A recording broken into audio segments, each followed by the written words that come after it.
میں آرام سے اپنے گھر میں رہنا چاہتا ہوں، اپنے بچوں کو پڑھانا چاہتا ہوں اور اپنے مساجد میں عبادت کرنا چاہتا ہوں۔ اس ملک کے دستور نے ہر ایک کو اختیار دیا کہ وہ اپنے مذہب پہ قائم رہ سکتا ہے۔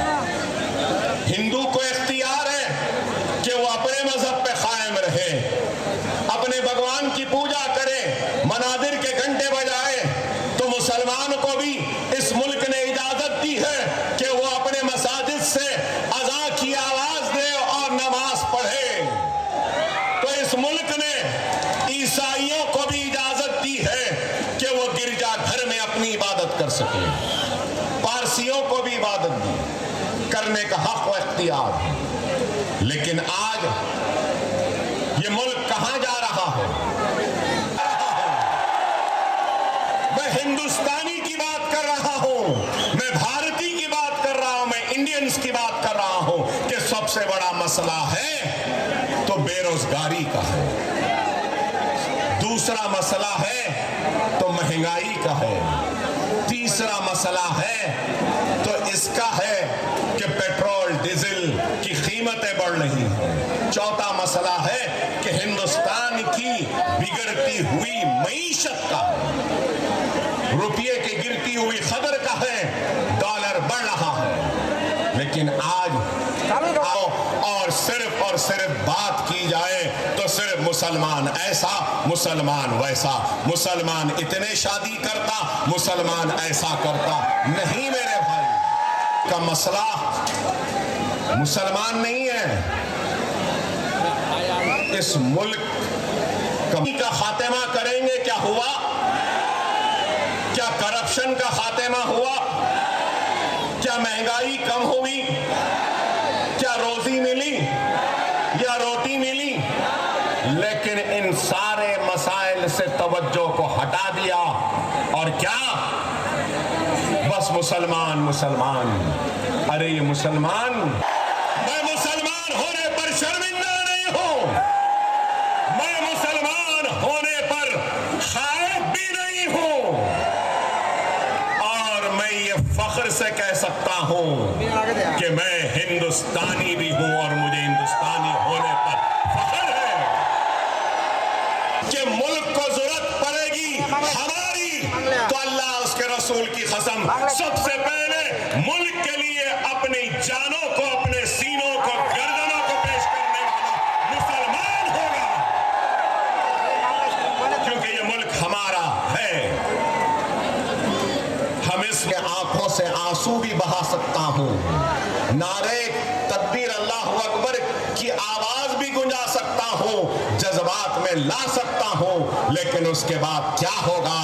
میری آواز اور آپ کے جذبات انہی 4 گلیوں میں یا اس شہر میں دم توڑ دیں گی، لیکن یہی جذبات، یہی بے باکی اور یہی بیانی اگر ایوان اسمبلی میں ہوگی یا ایوان پارلیمنٹ میں ہوگی تو اقتدار نہ صرف سننے پہ مجبور ہوگا، وہ آواز جو اگر یہاں گونجے گی تو یہاں دم توڑ دے گی، لیکن اسمبلی و پارلیمنٹ میں گونجے گی تو سارے ہندوستان کو سنائی دے گی، نہیں سارے ہندوستان بلکہ ساری دنیا کو سننے پہ مجبور کرے گی۔ اس لیے ہماری آواز کا ایوانوں میں جانا ضروری ہے، ایوانوں میں پہنچنا ضروری ہے۔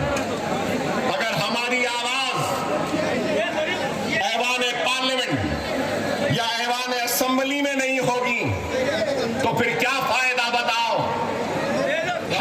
ہماری آواز، ہندوستان کے پیارے ہندوستانی مسلمانوں، تمہارے پاس پیٹرول اور سونے و گیس سے بڑی دولت ہے اور وہ دولت تمہارا ووٹ ہے، اس کو سمجھو۔ اس کی اہمیت تو 100 روپے میں ہوتا ہے، اور میں اپنی ذات سے خود، اپنی ذات سے لوگ حیرت کریں گے کہ ہندوستان میں کوئی لیڈر نہیں ہوگا۔ میں خود 10 اسکول چلاتا ہوں جہاں پر 25,000 بچوں کو مفت تعلیم دی جاتی ہے۔ نہ صرف یہ، میرے سکولز میں 10th کی فری کوچنگ، پی یو سی انٹرمیڈیٹ کی فری کوچنگ، نیٹ کی فری کوچنگ، ناٹا کی فری کوچنگ، لا سیٹ کی فری کوچنگ، انجینئرنگ کی فری کوچنگ. آپ کو سن کے حیرت ہوگی کہ 40,000 بچوں کو مفت تعلیم کا انتظام آج حیدرآباد میں اکبر الدین اویسی کروا رہا ہے. نہ صرف یہ، انگلش، کمپیوٹر کے classes, mehndi designing, beauty classes, fashion technology. ارے آپ بتاؤ 2.5 لاکھ. نہ صرف یہ، بلکہ وہ نوجوان جو معاشی پریشانی کی وجہ سے اپنے تعلیم کو ترک کرتا ہے، اس کو ہم اوپن سکول کے ذریعے 10th لکھاتے ہیں، اوپن سکول کے ذریعے 12th لکھاتے ہیں، اور اوپن یونیورسٹی کے ذریعے ہم اس کو گریجویٹ بھی بناتے ہیں اور اس کو ماسٹرز میں لے کر جاتے ہیں. مسلمانوں کی آبادی 50 لاکھ ہے. کتنی؟ 50 لاکھ. اور مہاراشٹرا میں مسلمانوں کی آبادی کتنی ہے؟ 1.44 لاکھ. 1.44 لاکھ مہاراشٹرا میں ہے. ہمارے پاس 50 لاکھ. آپ کو سن کے حیرت ہوگی، 10 سال میں، صرف 10 سال میں 28 لاکھ مسلمان بچوں کی اسکالرشپ حکومت نے ادا کی ہے. 28 لاکھ. غور کرو. آسٹریلیا میں جاتے ہیں اور حکومت ان کو 20 لاکھ روپیہ دیتی ہے. کتنا؟ 20 لاکھ روپیہ دیتی ہے. پلین کا ٹکٹ دیتی ہے، ہاسٹل کی فیس دیتی ہے، اور سیمسٹر کی فیس دیتی ہے. ماسٹرز کرنے کے لیے گئے ہیں. نہ صرف یہ، مجلس کی نمائندگی پر شادی مبارک ایک اسکیم کا آغاز ہوا. آپ کو معلوم، اب تک 3 لاکھ مسلم بچیوں کی شادیاں ہوئی ہیں. 1 لاکھ چلر روپیہ، 1,01,000 دیا جاتا ہے. 3 لاکھ بچیوں کی شادیاں ہوئی ہیں شادی مبارک میں. کیا یہ کام نہیں؟